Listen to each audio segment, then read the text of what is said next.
Rosemary was 35 when life hit her hardest.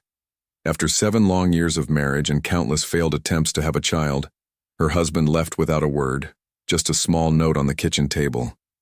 "I can't do this anymore. I'm sorry." And just like that, he was gone. No goodbye, no face-to-face conversation, just silence where love used to be. She read the note over and over, hoping it would change. It didn't, and neither did the loneliness that followed. Rosemary battled shame, heartbreak, and the crushing weight of dreams slipping through her fingers. She had wanted to be a mother more than anything, but now she was alone, childless, divorced, and drowning in questions. Who was she without him? Without a family? But Rosemary wasn't the kind of woman to stay buried beneath pain. Then one afternoon, while volunteering at a child welfare center, she met 5 boys who changed everything. They were brothers, all under 10, dressed in mismatched clothes and eyes full of questions. Their parents had died in a fire, leaving them orphaned and unwanted. Relatives turned them away, unwilling to raise 5 children at once. One social worker described them as a package deal no one wants. Rosemary looked at them and saw more than abandoned children. She saw something familiar: pain, fear, and the kind of silence that only comes after being rejected too many times. That night she couldn't sleep. Their faces lingered in her mind. She thought about how she once longed to be a mother, how that dream had been stolen from her, and now here was a chance. Not the perfect planned-out life she once dreamed of, but a real, raw, unfiltered kind of love knocking on her door. She didn't have much. A modest income, a small house, and no partner to share the burden. But she had a heart full of love, and it was screaming to be used. So she made a decision. One by one, she brought them home. First came Henry, the eldest, shy but fiercely protective. Then Kenneth, the quiet thinker with eyes that always seemed to be watching everything.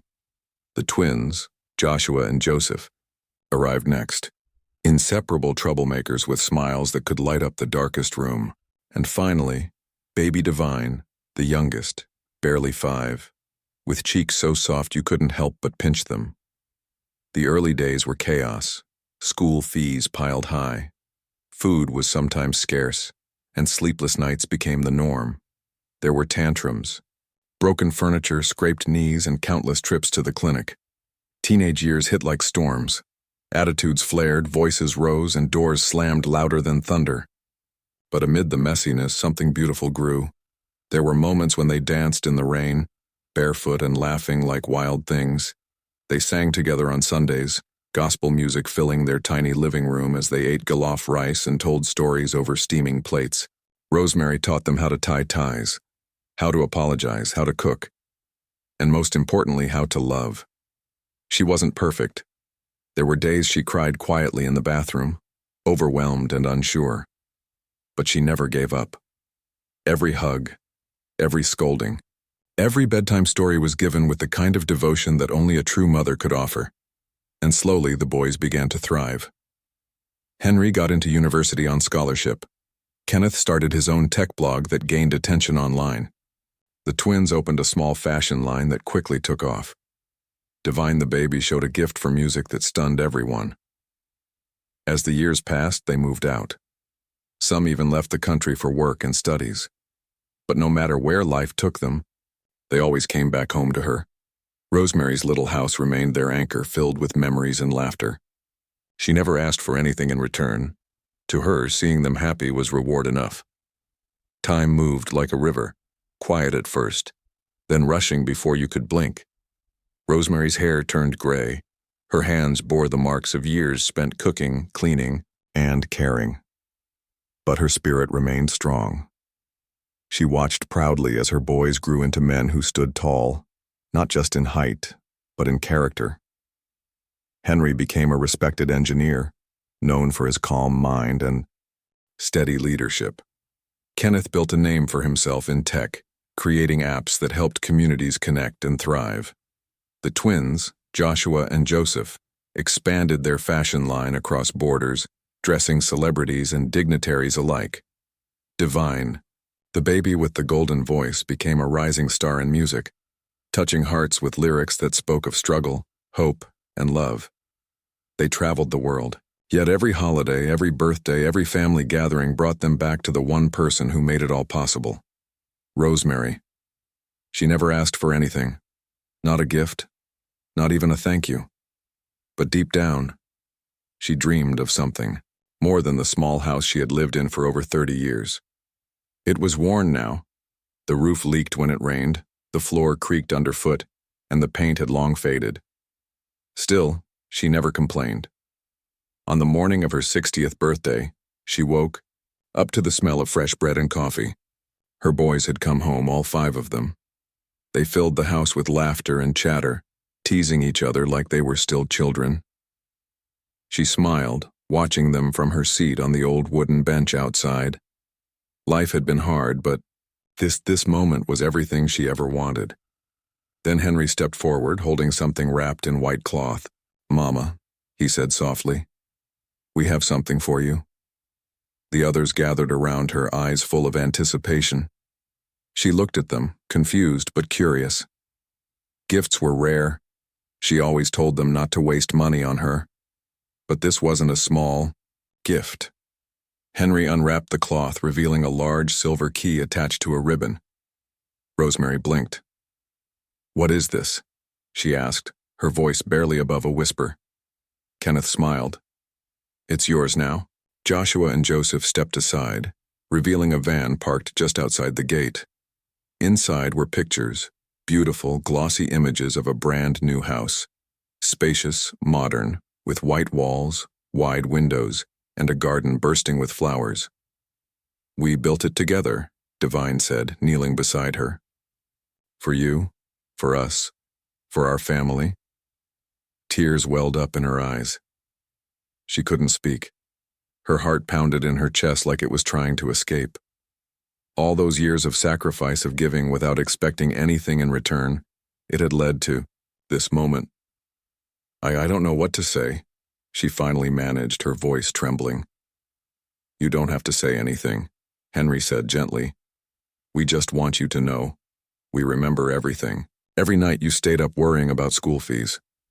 Every time you cooked with whatever was left so we could eat.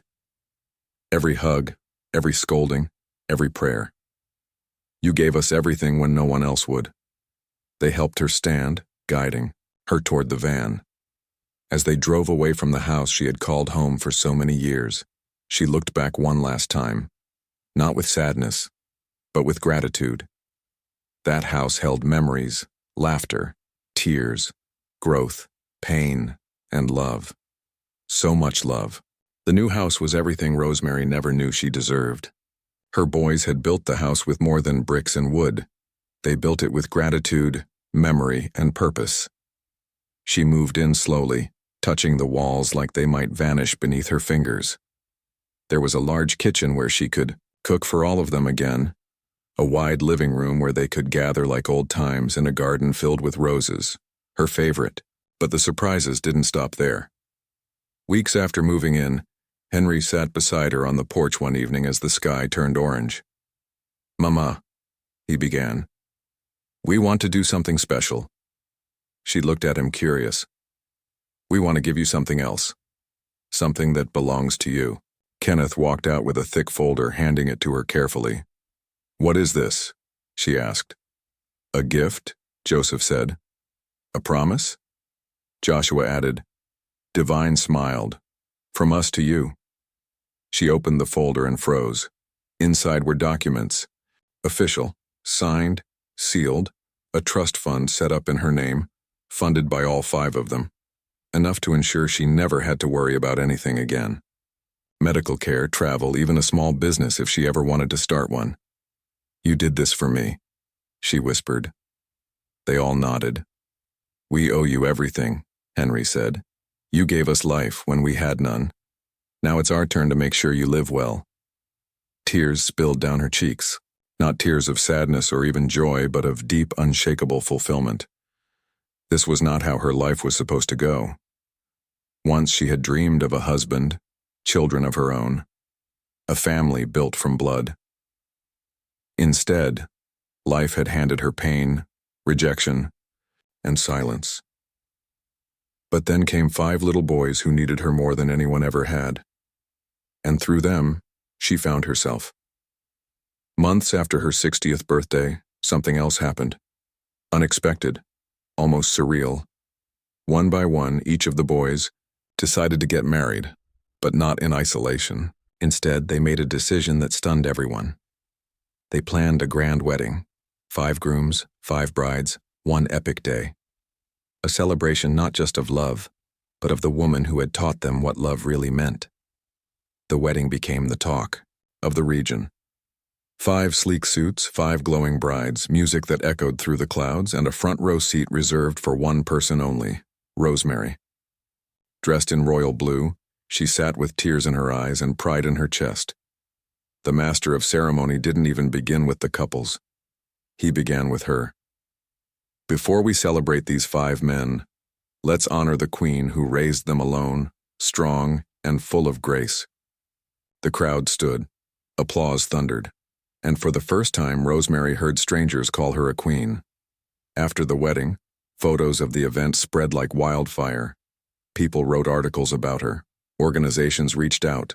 A publisher offered to turn her story into a book.